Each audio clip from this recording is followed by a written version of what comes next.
Suite de l'Évangile de Jésus-Christ selon saint Matthieu. En ce temps-là, Jésus, arrivé dans la région de Césarée de Philippe, demandait à ses disciples, au dire des gens, qui est le Fils de l'homme? Ils répondirent pour les uns Jean le Baptiste, pour d'autres Élie, pour d'autres encore Jérémie ou l'un des prophètes. Jésus leur demanda, « Et vous, qui dites-vous que je suis ?» Alors Simon-Pierre prit la parole et dit, « Tu es le Christ, le Fils du Dieu vivant. » Prenant la parole à son tour, Jésus lui dit, « Heureux es-tu, Simon, fils de Jonas. Ce n'est pas la chair et le sang qui t'ont révélé cela, mais mon Père qui est aux cieux. Et moi, je te le déclare, tu es Pierre, et sur cette pierre je bâtirai mon Église, et la puissance de la mort ne l'emportera pas sur elle. Je te donnerai les clés du royaume des cieux. Tout ce que tu auras lié sur la terre sera lié dans les cieux, et tout ce que tu auras délié sur la terre sera délié dans les cieux. » Acclamons la parole de Dieu. Louange à toi, Seigneur Jésus. Bien que cette fête tombe cette année un dimanche, l'Église a voulu la célébrer. Alors que normalement les fêtes des saints, là il s'agit de Saint-Pierre et de Saint-Paul, de Saint-Paul et de Saint-Pierre, laissent toujours leur place le dimanche. Et aujourd'hui donc ce sont Pierre et Paul qui sont associés. Et le passage de l'Évangile que nous avons lu est centré sur Pierre et la promesse que Jésus lui fait. Mais il inclut aussi Paul, nous allons voir pourquoi. D'abord, il faut remarquer que le rôle que Jésus assigne à Pierre est beaucoup plus qu'une fonction, puisqu'elle transforme son être. Cela est manifesté par le changement de nom. Simon est recréé par l'Esprit de Dieu qui lui fait confesser la vérité sur la personne de Jésus et par la ratification par Jésus lui-même de l'exactitude de ses paroles qui l'accompagnent d'une promesse sur l'Église concernant son chef terrestre, qui s'appellera désormais Pierre, et les pouvoirs de l'un, donc de Pierre, et de l'autre, de l'Église. J'ai dit que Paul était inclus dans notre texte et je m'explique maintenant. Jésus, quand il évoque la construction de son Église, le fait au futur, je bâtirai. Il sait bien que l'assemblée qu'il demande de constituer ne saurait s'établir en une seule génération, la vie de Pierre, puisqu'il le précisera lui-même aux disciples avant son ascension. Il faut aller la former, cette assemblée, dans le monde entier, en baptisant toutes les nations. Tout ce qui est promis à Pierre vaut donc aussi pour ses successeurs. Et l'on sait aujourd'hui que Pierre et Paul n'ont pas été martyrisés en même temps. C'est Pierre qui, en 60, a subi la première persécution de Néron, avec d'autres chrétiens, à la suite de l'incendie de Rome, dont ils furent injustement accusés. Paul était très certainement en mission en Espagne au moment de cette persécution. Et il arriva à Rome pour, malgré les dangers, succéder à Pierre comme évêque et ainsi continuer son œuvre. Paul connaissait parfaitement cette communauté chrétienne de Rome. Son épître aux Romains le prouve. Il put ainsi être doublement successeur de Pierre, d'abord en occupant naturellement son siège et ensuite en l'imitant dans le martyre. Et en plus du genre de mort de ces deux apôtres, le rappel surnaturel, Pierre ici à Césarée de Philippe et puis Paul sur le chemin de Damas, eh bien, les associe dans une même célébration à la fois pour l'Église qu'ils ont fait naître et son implantation dans le monde entier.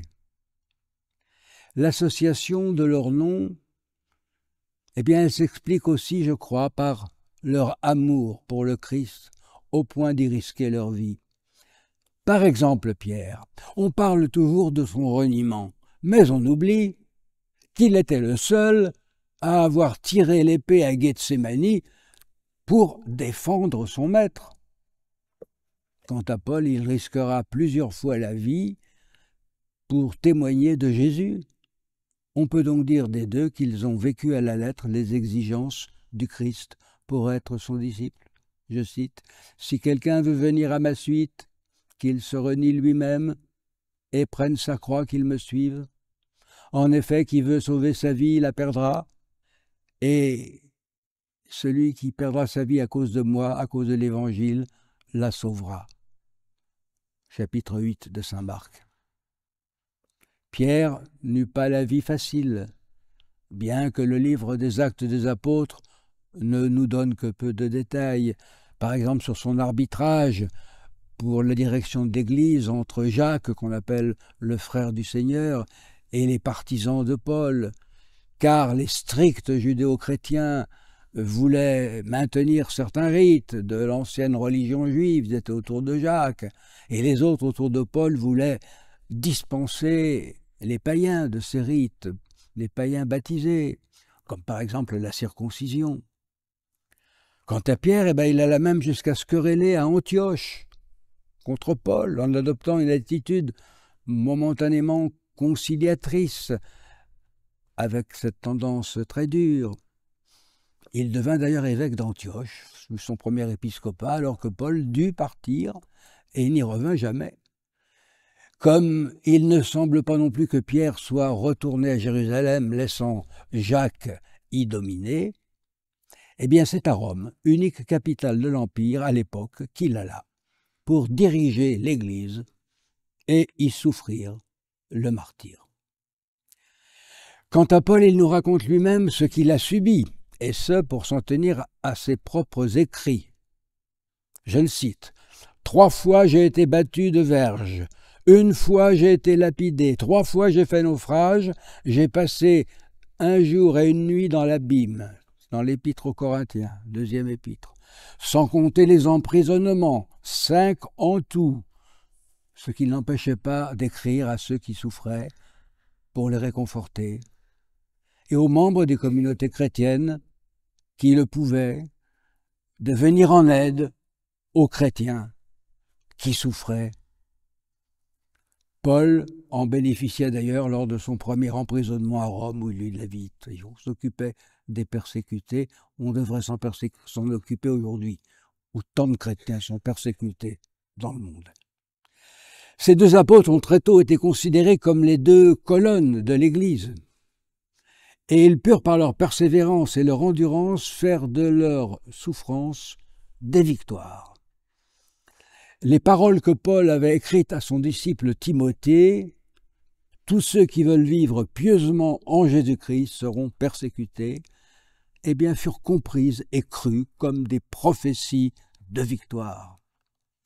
Et quand la persécution se généralisa à la fin du 1er siècle, Tertullien, un de nos pères de l'Église, put écrire vers l'an 200 « Le sang des martyrs est une semence de chrétiens. » Pierre et Paul constituèrent à Rome cette première semence de chrétiens et ils constituèrent à la ville une importance considérable qui alla croissant au cours des siècles et qui continue. La place unique qu'occupe Rome dans la foi catholique est d'abord fondée sur l'autorité de Jésus et de sa proximité avec ses 2 apôtres, Pierre et Paul. Le premier, Pierre, a prééminence sur tous les autres comme pierre de fondation de l'Église dont la mission est d'évangéliser. Le second, Paul, a été saisi par l'apparition du Christ sur le chemin de Damas alors qu'il faisait de la contre-évangélisation, et cela l'entraîna à une évangélisation authentique. immense, celle-là. Ils surent tous deux affronter le difficile problème que posait le judéo-christianisme en la personne de Jacques, qui sembla bien les supplanter un temps à la tête de l'église mère de Jérusalem. Mais par la destruction du temple en 70 et d'une partie de la ville, Rome prit évidemment la première place. Pierre et Paul y ayant été successivement évêques et morts martyrs. La suprématie de Rome est donc bien de droit divin, celui-ci étant aussi attesté par l'Écriture que par la tradition. Quand l'Empire devint chrétien, Rome fut confortée comme centre du christianisme. Quand le trône de l'empereur vola en éclats du fait des invasions barbares, le trône de l'évêque de Rome demeura, comme bien d'autres trônes épiscopaux dans l'Empire. Et cet événement fut pour beaucoup pour le maintien de la civilisation chrétienne que les envahisseurs finirent par adopter. Ainsi, lors des affrontements doctrinaux sur la personne du Christ, les évêques de Rome comptèrent toujours parmi ceux qui défendaient la bonne doctrine, celle qui avait été proclamée au concile de Nicée-Constantinople, 325 et 380. Et même minoritaires avec les évêques qui les suivaient, ils finirent par la faire triompher au concile d'Éphèse en 431 et de Chalcédoine en 451. Et Rome put maintenir sa première place malgré la tentative des Orientaux d'appeler Constantinople la Nouvelle Rome. Les barbares qui avaient envahi l'Occident n'adoptèrent pas tout de suite ce véritable christianisme. Certains restèrent même païens, comme les Francs. C'est Clovis, vous savez, qui fut le premier d'entre eux à se faire baptiser catholique. Certainement plus tard, c'est la date qu'on fixe généralement, je pense que c'est probablement vers 508, après avoir reçu les honneurs consulaires de l'empereur d'Orient. Au changement de race royale, les Carolingiens, qui remplaçaient les Mérovingiens auxquels appartenait Clovis, Pépin le Bref, le premier d'entre eux, père de Charlemagne, bien que sacré roi des Francs par ses propres évêques, fut sacré une nouvelle fois par le pape Étienne II, le 28 juillet 754, à Saint-Denis, près de Paris.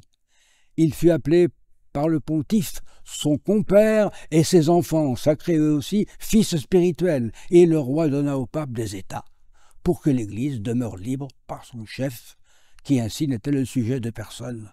Nous voyons ainsi très tôt se dessiner la vocation de la France, de fille aînée de l'Église, autrement dit de pays chargé de faire rayonner le christianisme en amitié et proximité et en communion avec le pape. Ce sont les rois chrétiens qui, avec l'aide du pape, ont construit notre pays et ont fait rayonner sa civilisation. Quelle que soit la nature des problèmes que doit affronter la France, elle ne peut le faire que dans la logique de ses principes fondateurs. Ce qui ne signifie pas la répétition à la lettre du passé, mais sur l'essentiel, aucun compromis n'est possible. La France doit demeurer un pays chrétien, en relation aussi amicale que respectueuse avec le Saint-Siège. Voilà pourquoi je pense que fêter Saint-Pierre et Saint-Paul devrait avoir une dimension nationale en France. Ils ont sur nous une paternité spirituelle ancienne, car ils incarnent le Saint-Siège, de qui ne peut venir que du bien. Amen.